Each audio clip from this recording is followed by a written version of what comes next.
En el último día de inscripciones para las elecciones municipales, en los distintos sectores que faltaban por inscribir a sus candidatos llegaron finalmente al servicio electoral. Entre ellos, por un Chile Justo del PPD, el Partido Comunista y el Radical, y Cambio por Ti del PRO, entre otros.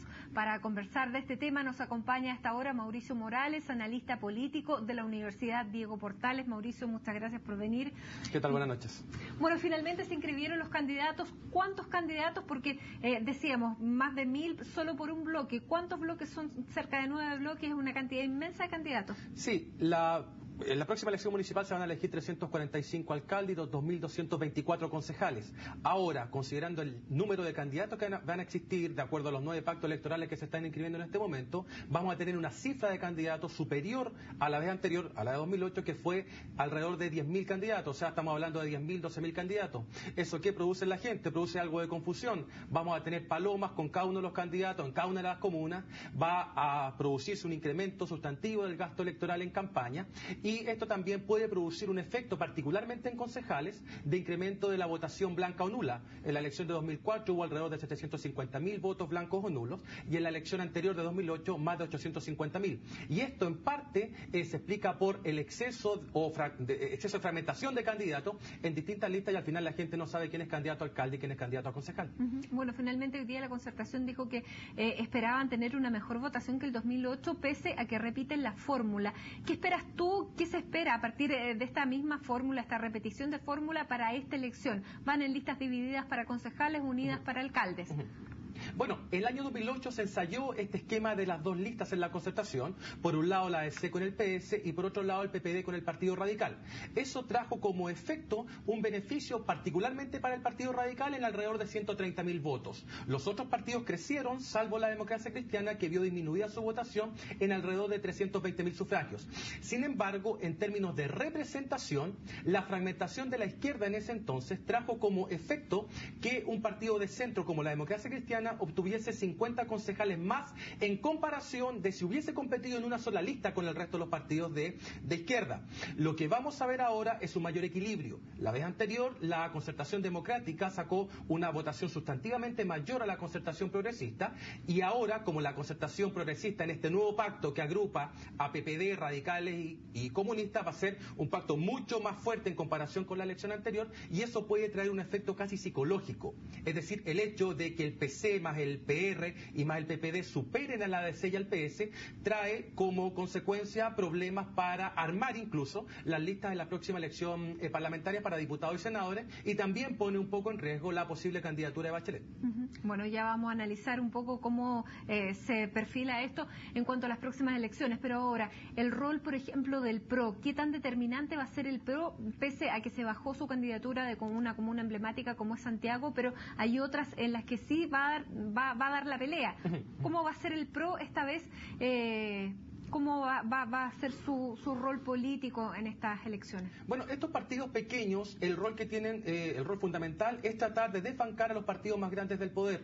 El PRO no tiene aspiraciones serias en Valparaíso o en la Florida, pero igual va a presentar candidatos, y en la Florida puede implicar un daño muy significativo para la candidatura de Gonzalo Duarte, dado que en competencias muy estrechas estos candidatos marginales pueden cargar la balanza en favor de alguno de los dos bloques, y en este caso particularmente va a dañar la candidatura de Duarte en la Florida, que es una de las comunas más grandes. Lo mismo puede pasar en el caso de Maipú.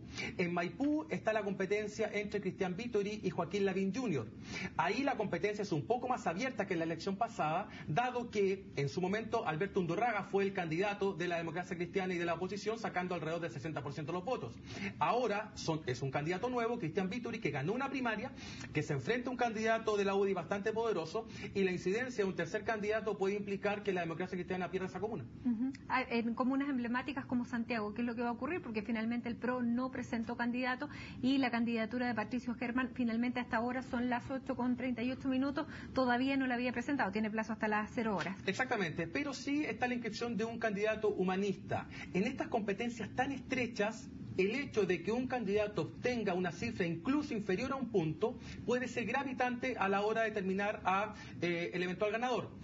Algo similar va a ocurrir en otras comunas donde, si bien no hay un tercer partido que incida, sí hay independientes descolgados.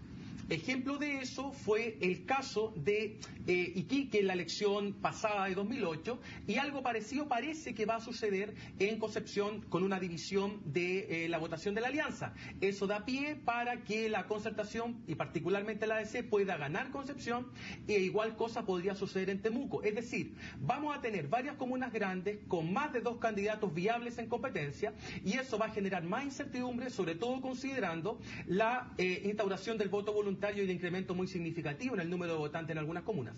Mauricio, ¿qué te parece la última encuesta de la tercera que apareció este fin de semana, que daba como ganador o con una ventaja bastante amplia a Josefa Errázuriz?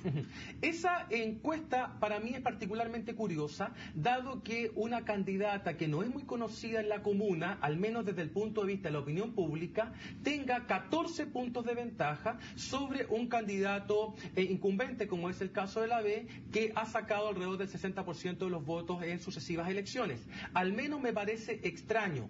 No estoy desmereciendo la candidatura de Josefina Errázuriz bajo ningún punto de vista, pero la sí, metodología de la encuesta, por ejemplo. La metodología de la encuesta, por lo menos la tercera lo transparenta, y si en Santiago aparece una pelea cerrada, que es lo más razonable que suceda, uno no tendría por qué sospechar de algunos errores metodológicos de la encuesta en Providencia.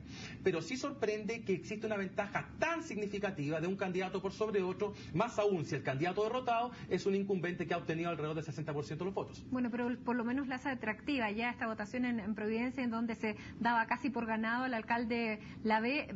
Hay un elemento ya que podría poner un poco más de una incógnita, desarrollar una incógnita de lo que va a pasar en Providencia.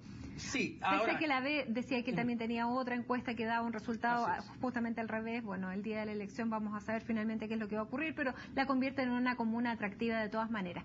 ¿Qué va a pasar con los candidatos, digo, de la alianza? Porque esta es la primera vez que hay unas municipales, unas elecciones donde es la Alianza por Chile la que está gobernando.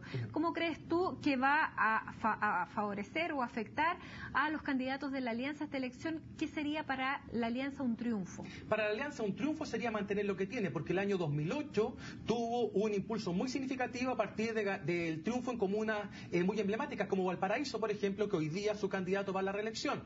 Yo creo que la alianza no va a obtener un buen resultado comparable con el año 2008, particularmente en las comunas más afectadas por el terremoto. Concepción va a ser, y Talca van a ser 2 ejemplos de aquello. Yo creo que ahí la disputa va a ser bastante cerrada, sobre todo en Concepción, donde el candidato de la ADC, Álvaro Ortiz, tiene altísimas probabilidades de obtener el triunfo.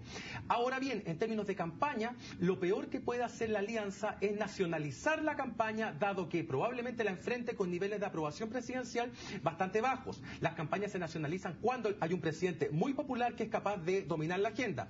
En este caso, a la Concertación sí le conviene nacionalizar y polarizar la campaña, dado que tiene varios liderazgos, particularmente el de Bachelet, que pueden contrapesar el efecto que va a tener una cuestión muy importante en esta elección, que es el dinero. En Viña o en Valparaíso, por ejemplo, para ser alcalde tú requieres aproximadamente 100 millones de pesos. Lo mismo va a pasar en comunas como Maipú y La Florida. El dinero hoy día va a ser mucho más relevante, dado que tú tienes que convencer al elector, primero, de que te apoye, de que adhiera a tu candidatura, y en segundo lugar, convencerlo de que vaya a votar. Por lo tanto, la incidencia del dinero va a ser mucho mayor que en elecciones pasadas. Y la incidencia de los 5,3 millones de votantes nuevos, que además de ser nuevos, tienen la posibilidad de no votar.